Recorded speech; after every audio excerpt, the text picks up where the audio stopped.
storage place that I know that's like. I mean, it's not even. Okay, good morning, everybody. Agenda review for Wednesday, July 17th meetings. Looks like we have a BOTC meeting and a fire district meeting. Manager Stoltz, take us through it. Tanya, what's the county announcements? Nicole is now on leave, FYI, so Good for her. Stephanie and Tanya will kind of carry the ball. Morning, Chairman and Commissioners. So we'll have a couple of good news for next Wednesday. One will be covering ComCare, and then the second one we will cover Sheriff's Deputy graduation. So good news there. And then we want to give updates on the primary election reminder and advanced ballots. And then we will have an update on the town hall covering the mental health hospital. That's it for county announcements. We have one, when we get into business, we have one proclamation, Americans with Disabilities Act Day. And then we have 4 new business items. One is and Chris is here and Chris Nordic is here for item B, just to set the public hearing for the proposed adoption of the new elevator code. I think Chris, you briefed them all. And you'll be on hand both of you be on hand Wednesday to kind of talk through this. So this is the whole elevator code is very fascinating. So that is the new business number 1. They're both here if you have questions today. And being you're off the hook. Item C, I know you've been briefed on. It's a post-annexation public hearing in the city of Derby. That will be presented by Samantha, and she's also here if there's questions regarding that issue. Corey Stokes is going to talk about a new Kansas Open Record Act compliance program policy. I believe you've been briefed on that as well. And he will present that as new business. And then we have Board of Bids and Contracts. Questions on new business items? On consent, just 5 items. A vacation request in the county, and that's for a single residential. I don't think there's any issue with that. MAPC voted 11-0 to approve it. Lynn, anything more on that? I think there's no controversy there. No, we don't have any issues with this particular one. And then I'm going to have Tim talk about item G just real briefly on the affiliation agreement between CSSS and CPAAA. This is really for the convenience of the states. KDADS likes to do one contract, a master contract for a number of different aging services. Northwest Kansas AAA is the one that they contract with, and then they subcontract with all the other AAAs. And so this one is related to billing for administrative case management, but it's pretty common in that environment.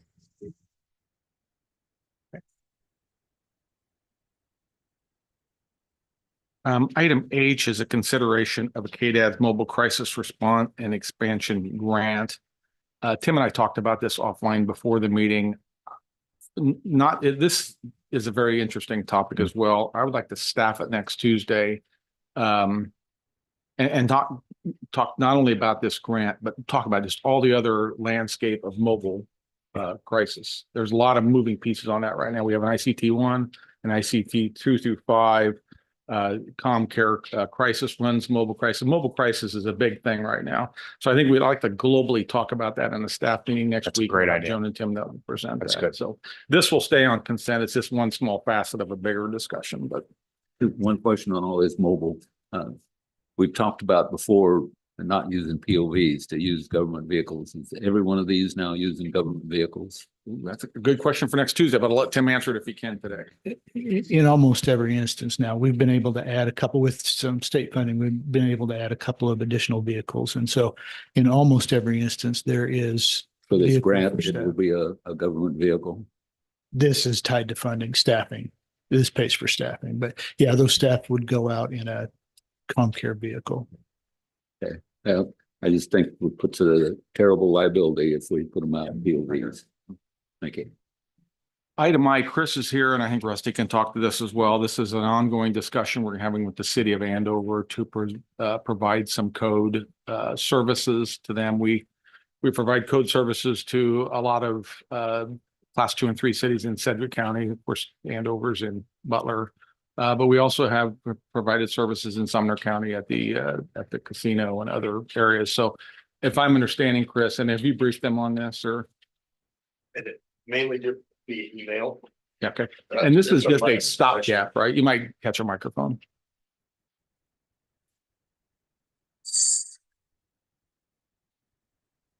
If I cannot fall down. And yes, so commissioners, I sent an email just yesterday, but we've discussed in other formats that we are talking to Andover. So at this point, we actually hired their building official into one of our positions. So they have asked for some interim assistance. We know that their inspector is going on leave the last week of July, for example. So this contract would allow us to cover their inspections during that period. They have 3 commercial projects on the table right now they need help with. We've actually provided them some plan review assistance already. This would allow them to pay us for that. So this would just be an interim agreement, and for support services like we provide to Keachai Park City, those that call when they need help. So then we are continuing discussions, and I've actually attended a workshop with their city council. At this point, we're continuing discussions that they may robust that. They may actually request us to do somewhat a full service assistance like we do with Goddard and Mays. So Chris, since this is on consent, this would be the only opportunity really for the public to hear what's happening. This is not moving into a full-time agreement with, this is specific. Correct. Task. Okay, that's a separate conversation. Is there a fiscal note on this that the county should be concerned with, or is this revenue neutral, or is this? The aim would be to be revenue neutral just with everything else. So part of our discussion is the fee structure and the portion of fees we would split with Andover. Most of the fees would come to us when we do the work. Okay. So in the interim, we charge the same rate that we do others per inspection, per plan review, et cetera. As we go forward, it would be we would set a fee table that we would follow, and they would divide that Thanks for the with clarity. us. It's good. And Chris, you've been on the city side of the street in the same. Correct. Yes. So we've had this with the city manager's office. I do not know how much the city council has been made aware of this, other than the discussion is taking place. But clearly, if this evolves to another step and it's going to be a permanent full-time, then the council has to be, and this commission has to be made aware. Yes. And that is why we specifically designed this as an interim. So our 2 options from here is we'll either draft a more permanent contract with this type of similar support agreement, or obviously a more robust contract for more of a full service support. And Chris, you have the staff to be able to endure this sort of workload? We do. We have, especially in the short term, we've got a few positions that we will fill in order to support this. We have a part-time position and a full-time position that are currently not filled based on our workload. Thank you. That is it for the general agenda. There is a fire agenda, as the chairman discussed. It's the same policy item that we saw on general agenda on open records. And then we will need a short executive session on Wednesday too. And Tom, can I point out the budget discussion items are Oh, on yes, both thank you. county and fire now.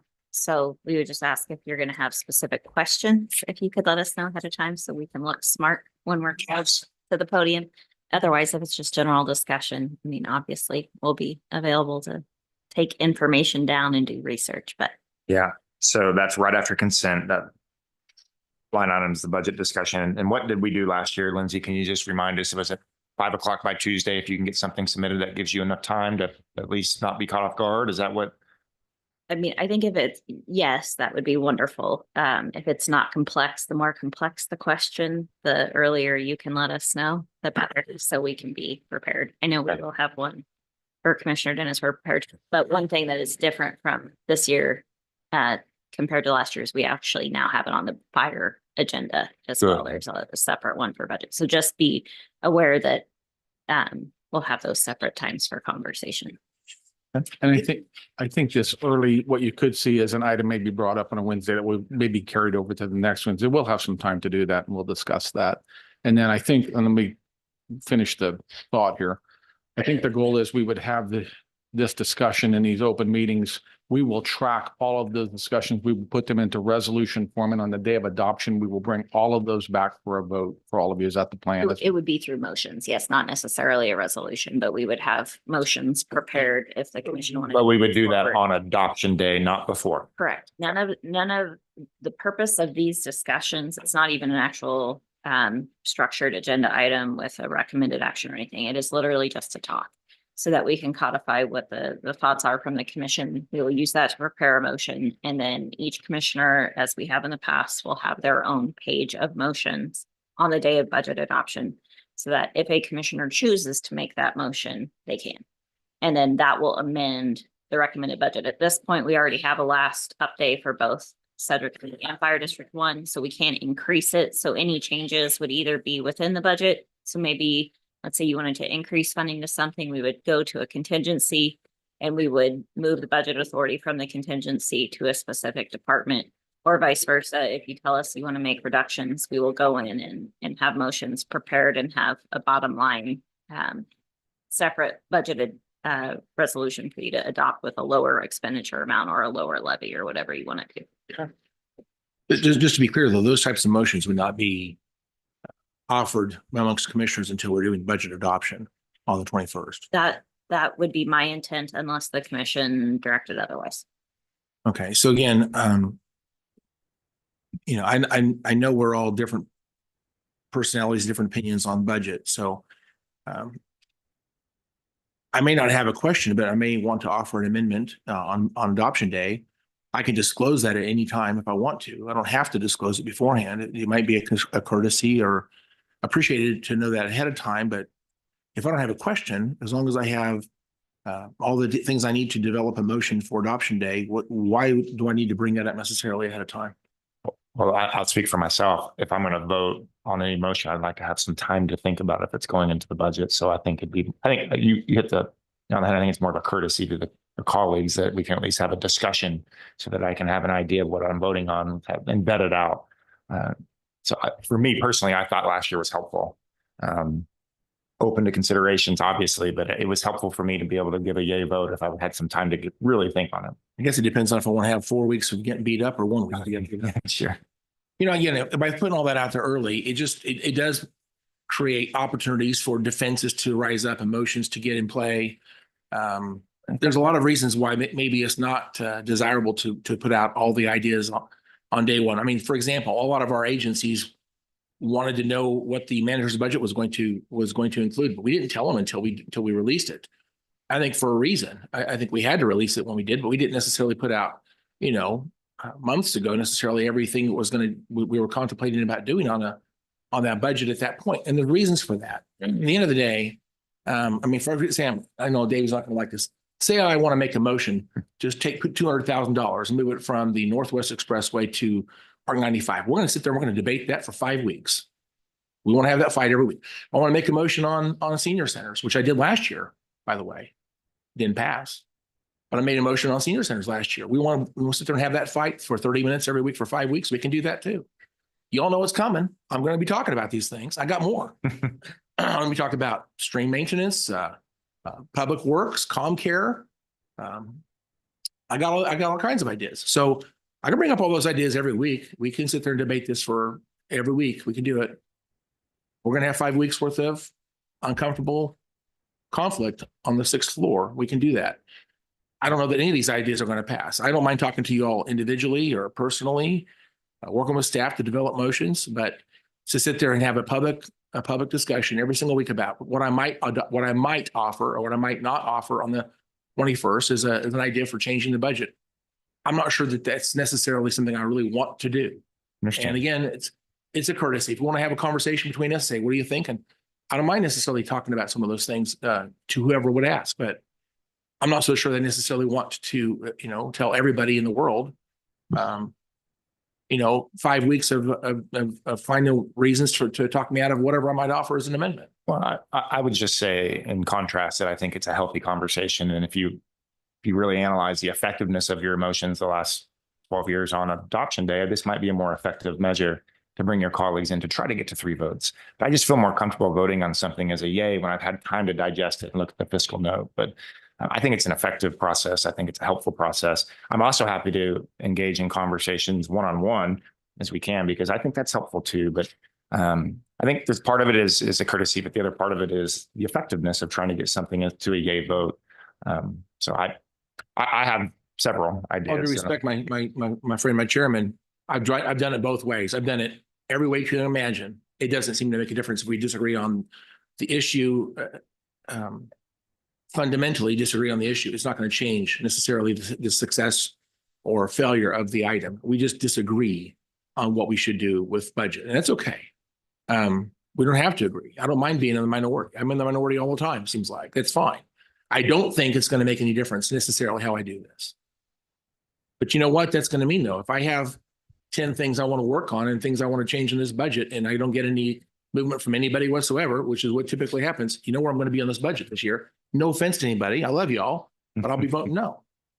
Again.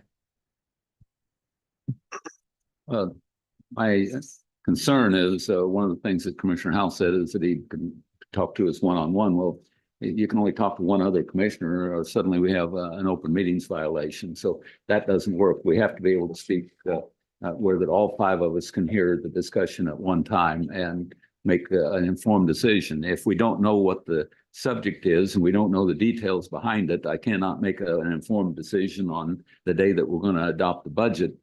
And therefore, I would probably vote against anything that was added at that point. So I would much rather see it ahead of time so that I can get the detail in the background, talk to staff, and make sure that I am making an informed decision. I am not going to make an uninformed decision on almost a $600 million budget at the last minute. That is absolutely poor governance. Thank you. I understand the issue of coma, and I respect that with passion. We can talk to staff, and staff can talk to others. There's ways of getting information from one commissioner to float an idea to other commissioners without me being a part of the conversation. That's fine. And I know that there's a problem if I talk to one commissioner and tell another commissioner what another commissioner thinks. It's an absolute violation of coma. But there is a very difficult reality if I have a conversation with one commissioner and someone asks me about the same topic and I don't reference the other conversation in any way. It has been opined, I guess, that there is some ability for that conversation to happen twice independently without breaking coma. I don't know. I don't want to go there, but I do think that that's an interpretation that we need to be aware of that may happen from time to time. So again, if I talk to, again, some of these topics I've been talking about for 8 years, so don't be surprised by it if it pops up again. I mean, well, again, I don't want to put the staff in a position where that they are sworn to secrecy. They work for the manager and the manager works for us. And we're not going to put the staff or the manager in a position where that they're sworn to secrecy from all the other commissioners, because that, again, is not the way that government operates. I understand your point, and I would tell you that as an elected official, I have the right to work with staff, and I need them to provide services to me. And if I ask for a confidentiality about a question or some idea that I need to develop on my own, I expect to have that respected as well. I come from the legislative experience. Staff in the legislature, the very first question they want to know is, do you want us to share this with anybody? You want to keep this between us until you're ready to release that information? And the answer is, depends on the situation. But sometimes I want to have a question or have something developed without actually having to have a public discussion about every single idea. I have 100 ideas, so I want every one of them to sit there and be vetted by the public and everybody in the room and all my colleagues. I mean, some of these ideas are bad ideas. I realize that when I work on them. If I have to have everything that's I've ever thought of to be a public, publicly disclosed discussion by everybody, then I'm not going to. We're not going to get very far. Some of these ideas are bad, but I have to have the right to be able to work out the ideas and see if they have merit before I go and talk to everybody else. And so again, with all due respect, I expect my staff to provide me confidentiality if I ask for it on certain items. Please, if you want to pass a law or a resolution, we can sit there and deal with that. But that needs to happen. There's times where confidentiality is needed, and I'll disclose things when I'm ready. But you can't demand that everything I think of as a publicly discussed idea. That's not reasonable. If you're going to hold the legislature up as a litmus test for good government, why, we're in trouble. So I still am not going to put the staff in a position where that they are going to be sworn to confidentiality on something that may be a critical decision that we're going to make at the last minute. I'm going to make decisions based on the information that I have available. And if I have no information available, my decision is very easy. No. I appreciate the conversation. Well, from my angle, that's just if I'm going to make a motion on adoption day, I want to make sure that everybody's had time to vet it out. And there are a couple of things that I am going to make motions on. I want to rally the support to make sure I can get it. And I invite the conversation. I do understand where you're coming from, Commissioner Howell, in regards to not wanting to share all the ideas so that you have the time to flesh and vet those things out. I do understand that. And by the way, there's plenty of examples. Last year several years I worked on pay changes for a fire district, for example. I work with staff. There's a time for that to become a public discussion. But I have to work out numbers behind the scenes for a long time before I think it's ready for someone to have a public discussion. If you want to have salary discussions publicly in every one of our meetings, then let's go ahead and do that. That's going to be tough to do. There's a debate right now on what the fire district's going to get this year. There's discussions going on. You want to make that a public discussion today? Let's go ahead and do that. I think right now people like to formulate some ideas and figure out where we are with fire before that becomes a public discussion. That's a reasonable thing to do. Let me just say this. I walked into the meeting where we were talking about the $2.5 million provision for exploration place. When I walked into the meeting, as far as I knew, it was 2 million. It got changed to 2.5, and it was apparent that a lot of people up around here knew it was going to be 2.5. It seemed like it was a coordinated discussion, and I find it very troubling that there apparently was a plan by many people, staff and some commissioners, to move that to 2.5. It seemed coordinated, and I was in the dark. I find that very troubling. So, y'all can say that this is there's Jim Howell problem. I think y'all need to look around and see that this is not a Jim Howell problem. Okay.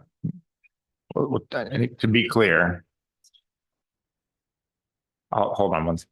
I will Go ahead. just state, and I'm not gonna, I think this conversation has gone off the rails, just so we all know.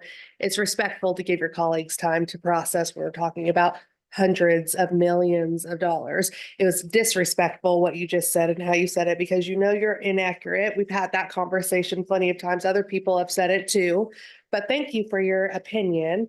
Thank you guys for your opinion. We are all going to go about this the way you've always done it, which is why there's frustration from the rest of us. We've seen that every single year. You're not changing. We'll be frustrated. It's the reality of the situation. That's okay. Thank you. Okay. Well, let's move this forward. That's all we had. There's going to be a fire steering council on next Thursday, July 25th. I want to make sure that the public knows that we'll be updating the fire steering council on the recommended budget. I think that's helpful, and should give them. Chief Williams is here, so he'll be able to. If you'd like opine, you're welcome to. But I think that giving them enough time to give some feedback, I think, would be helpful, and they've requested as much. So, and we've settled in that Lindsay, you'll be the one giving the update on the finances, and Rusty will also be there to answer questions. I think I'm going to try to be there as well. So, Yes. okay. And I will be at District 1 CAB, since Commissioner Meissner is not here. I will be at District 1 CAB presenting Tom's recommended budget on Monday, just so everyone's aware as well. Very good. Anything else from anybody? Okay. Please. Since the CORA resolution is not a timely need, unless we have a plan to talking about the budget on fire, if anybody has a reason to do a fire agenda, why don't we just push that item over to the next fire meeting, whatever happens? Are we going to have a meeting specifically for that when it's not really an urgent? There's nothing urgent about that policy. You've been in place for decades. Suddenly now we have to have a meeting specifically to change that. Why don't we just push that off to the next meeting that has substance? There's modifications to that policy, right, Tanya? There's modifications to the policy, correct? There's I mean, historically, Commissioner Deere, we do those on the same day, but to your point, if that's the only reason we're having a fire agenda, what's your take on that? I mean, it's up to the commission. I mean, we can push it off if it needs to be pushed off, but I mean, we'd like to have a policy in place. We've had procedures in place since 2004. And at your request, we've put this policy in place because we've not had a county policy in place. But I mean, it's up to the commission. If they want to push that off, we can. I feel it's an issue of urgency. I do on getting the core stuff put into place. So I have no issues with it. If no one else really has a significant issue with it, it only takes 5 minutes to get through that agenda. And I think there might be a budget discussion option for fire district too. So, so I think we'll probably just leave it the same. Okay. Very good. Okay. Everybody have a good weekend.